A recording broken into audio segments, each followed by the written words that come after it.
दोस्तों, जब कभी भी हमने भगवान श्री कृष्ण का नाम लिया हो, ऐसा कभी होता ही नहीं कि राधा जी का नाम ना लिया हो, बल्कि उनको राधा कृष्ण कहकर ही पुकारते हैं, क्योंकि ये दो शब्द सिर्फ एक दूसरे के लिए ही बने हैं और इन्हें कोई जुदा नहीं कर सकता।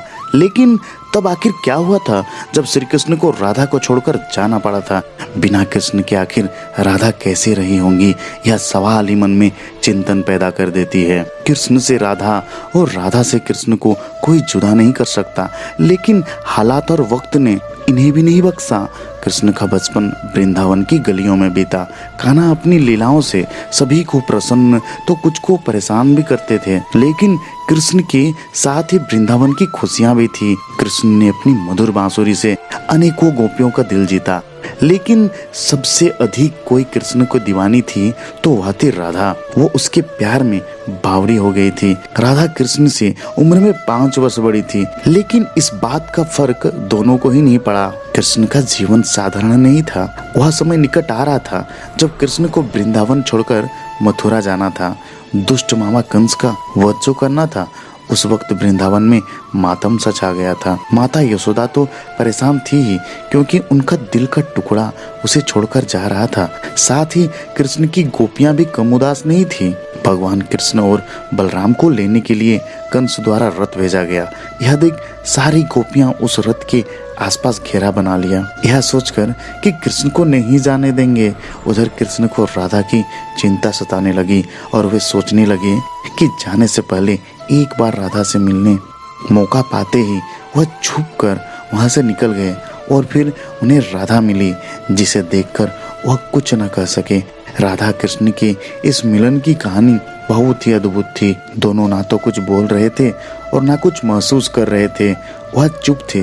राधा कृष्ण को ना सिर्फ चाहती थी, बल्कि उसके मन और दिमाग को भी समझती थी।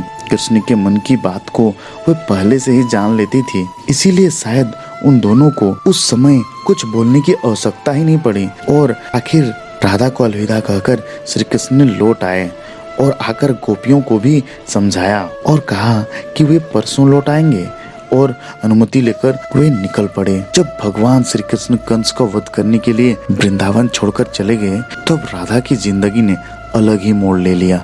राधा का विवाह हो गया, लेकिन फिर भी वह श्री कृष्ण के विरह में तपती रही। लेकिन राधा ने अपना व्यवहारिक जीवन भी पूरी ईमानदारी से निभाया। अपने सारे कर्तव्यों से मुक्त होकर राधा अपने अंतिम समय में अपने प्रियतम कृष्ण से मिलने द्वारिका पहुंची। द्वारिका में उन्होंने देखा कि कृष्ण की 16,108 पत्नियां थीं और उन्हें खुश देखकर वे बहुत प्रसन्न हुए। जब कृष्ण ने राधा को द्वारिका में देखा तो वे देखते ही रह गए। राधा और कृष्ण एक दूसरे को देखते हुए मन में ही एक दूसरे से प्रेम करने लगे। राधा के अनुरोध पर श्री कृष्ण ने उन्हें महल में ही एक देविका के पद पर नियुक्त कर दिया। राधा द्वारिका में महल से जुड़े कामकाज देखती थी और मौका मिलते ही अपने प्रीतम के दर्शन कर लेती थी। लेकिन राधा का मन अब द्वारिका में अशांत हो गया था। उन्होंने निर्णय लिया कि वे द्वारिका से दूर जाकर कृष्ण में आत्मिक संबंध स्थापित करेंगे। इसीलिए वे द्वारिका छोड़ पास के जंगल के एक गांव में ही रहने लगी। धीरे धीरे समय बीता और राधा बहुत अकेली और कमजोर हो गई थी। राधा का अंत निकट आ चुका था। उन्होंने धरती में अपना 100 वर्ष पूरे कर लिए थे। उन्हें अपने अंतिम क्षणों में कृष्ण की बहुत याद सताने लगी। उसने अपने अंतर्मन से श्री कृष्ण को आवाज लगाई तो कृष्ण तुरंत ही वहां पहुंच गए और उन्हें अपनी बाहों में थाम लिया और धरती पर बैठ गए। कृष्ण ने राधा से अंतिम इच्छा पूछी और साथ ही उन्हें कुछ मांगने को कहा।